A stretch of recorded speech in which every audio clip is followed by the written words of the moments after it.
Welcome back. I'm here today with Marc Barkdull. Marc is the president of PJMB Commercial. Marc, welcome to today's show. Thank you. Leading up to what brought you into this position today at the at PJMB? Well, see, I've been in commercial real estate since I was just a laborer in high school. It was a summer job. I had a friend of the family who got me out on job sites just to shovel dirt and clean up, and he became kind of a mentor to me. And I saw what he was doing, and I thought, oh, I want to do that. So over the years, I worked for him off and on in summers, and then when I was in college, I actually worked as a commercial broker during that time to pay for college. And then when I got out, I actually got hired by a company in Palo Alto, Marcus & Millichap, as a broker. And at that time, we were moving out to the Bay Area, and my father-in-law, Joe Livingston, which I think you know Joe, he was in commercial real estate, and he had had a position in his company that he wanted filled, and offered me that job. So I said, okay, with much trepidation. But then he became a great mentor to me as well. And over time, in fact, the PJ and PJMB, I'm the MB part, and he's the PJ part. So we're now partners in the real estate business. So it's been a long road. How's the commercial market today in the Bay Area? Really strong, really strong. I would say that we're probably, if not the top, but in the top 2 markets in the country. Driven, San Francisco, of course, is extremely tight and extremely solid right now, and it certainly spreads throughout the whole Bay Area, Silicon Valley in general, the East Bay. Now the markets that are further out are catching up as well. So it's a really strong market right now. What type of trends do you see going on? Bigger deals are stronger than smaller deals. That the demand out there are for large contiguous spaces. Whereas in times past and in recoveries in the past, it's been smaller spaces, smaller blocks of spaces that are needed. But for some reason, it's really the large blocks of space that are really in high demand right now. In Silicon Valley, we got about half the venture money in the world running right through here. Are you focused in the heart of Silicon Valley, concentrated in any particular area, or is it just? We have buildings in Santa Clara and San Jose, and certainly. Sunnyvale is extremely strong. Mountain View is, you go all the way up the peninsula, and it's extremely strong and high demand. It tends to recover quickly on the peninsula, and then it makes its way to the East Bay, Fremont and Newark and things like that. Primarily right now, we're actually over the hill in Pleasanton, Livermore, and that area, the Tri-Valley area, and have seen significant growth there, strength and rents going up, and vacancy going down. Do you find a lot of the demand is from new startups, or is it from existing companies expanding? I've got to say it's existing companies expanding more so, and that goes back to the large blocks of space that are in higher demand than the smaller. When you have startup companies, they generally start in smaller space. We call them incubators sometimes. We have a lot of properties that specialize in that, where it's a 2, a 3, a 5,000 square foot unit. Where a new company will come in, they have some seed money, and they're just starting to develop their product, starting to, not actually manufacturing yet. And so we have a lot of properties that we do that. We see less of that right now than I think the existing companies that are just demanding huge space right now, from 20 to 100,000 square foot and it's becoming harder and harder to find large blocks of space to satisfy these people. I'm visiting today with Marc Barkdull. He is the president of PJMB Commercial. Marc, I need to take a quick break. All right. And we'll be right back after these messages with Marc talking about today's Bay Area real estate market. I love fishing, with my family. I think it would be easier to use a net. It was so much fun. The times when we are together, it makes it all the more worth it. Having Dad teach them how to cast a fly rod, and as long as we're doing stuff together, we're having fun. Some people see a father and a son fishing together, while others see a succession plan.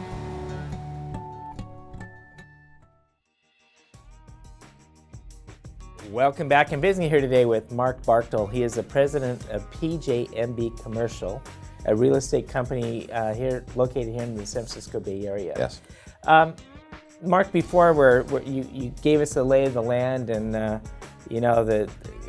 outlining that there is an increase for increasing demand for space right now. As you see people come through your facilities there, how do you identify a good tenant from the alternative? Well, I don't know that that's an exact science, but we've had some that we thought were great tenants and didn't turn out to be. But, of course, we look at their financials and study those and make sure that they're able to pay what the rent that we're charging. We talk to previous landlords to make sure that they were, good tenants.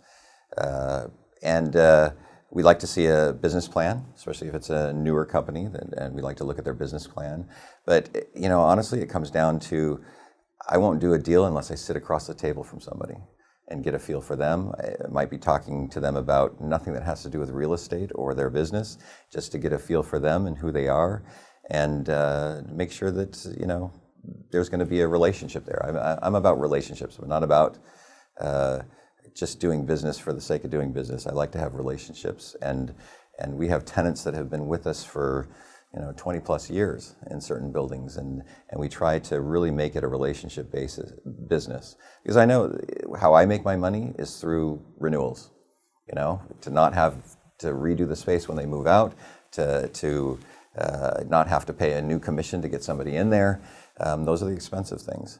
And so if I can build a relationship where they want to stay with us, they like what we do for them, we like what they do for us, then we all benefit for them. When you look at competition out there, and you're about the relationship, how do you differentiate yourself from the other guy? It has a lot to do with the type of property that we have too, that we specialize in. And we have a lot of flex space that are smaller spaces, 2,000, 3,000 square foot units in multi-tenant campus situations. And so a lot of times we get mom and pop companies, startup companies, smaller local companies. And these kind of tenants, they want to come in, they want to deal with a face, one person rather than an institution. A lot of real estate now is owned by huge institutions, and you don't even know who you're renting from. They're just so big and so diverse, and personnel changes and things like that. And it sometimes will take a long time to do a deal. If it's a large space with a institutional owner of some kind, it can take, 3 months just to get a deal done, after going through the attorneys and going back and forth.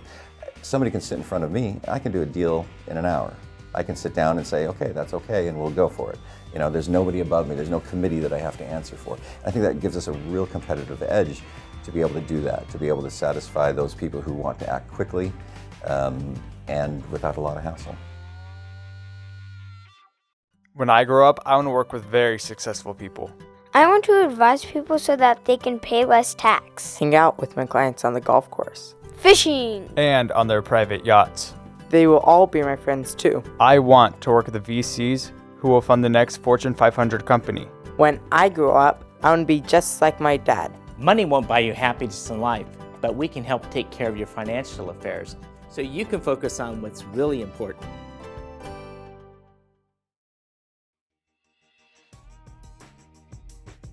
Being in real estate gives you a choice in your how you manage your time. Mm-hmm. It's what I call balancing out your life. What do you do when you're not at work? How do you find balance in your life? Well, I have 4 boys, so that skews the balance way over to the family side sometimes. Activities with my family is probably the number one thing outside of the office that I'll do. And I'm lucky enough to have 4 boys that are very athletic and adventurous, and so we do a lot of things together. We golf together, we water ski, we snow ski, all family activities that we enjoy. We just recently bought dirt bikes, so we're exploring that a little bit, and so that's a lot of fun. We have a cabin in southern Utah that we go visit and go fishing and hiking and things and to get away from it all. And we've always enjoyed that as a family. My wife as well is, very active and does all of those things with us. She's right there with us all the time doing those activities and adventures. And so that's really how the family really has a way to balance you out. With Force a balance. 4 boys, you're involved in scouting program? Yep, scouting program. I have 2 Eagle Scouts. 2 of the 4 boys are Eagle Scouts, and one just finished his Eagle project and should get his Eagle here in the next few weeks after getting his approval. So yes, we're very involved in scouting, and in fact I serve on the executive board for the San Francisco Bay Area Council along with you as well. Well, that's we shared that in common together. So I hear a lot of balancing out with family and another aspect of my life too is the spiritual aspect and making sure that our family has that in their lives as well.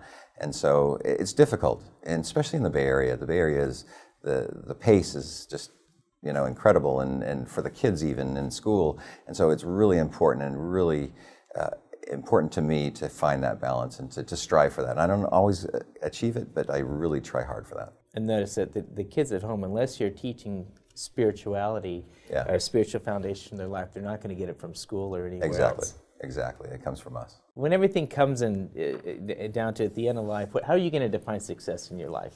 Joy. As long as there's joy in my life, wherever it comes from, whether it's from the business, and I'm talking about not happiness, I'm talking about joy, real joy, which is a sustaining, feeling. Whether it comes from my family, from the spiritual aspect, or from the business, and I do get pieces of joy from all of those. That's success, as long as I'm feeling that joy and feeling content, and that's where my success comes from. It doesn't come from how big my bank account is or how many buildings I have or any of that. It comes from that feeling of peace and joy. Well said, Mark. Well, I appreciate you being on today's show. Thank you.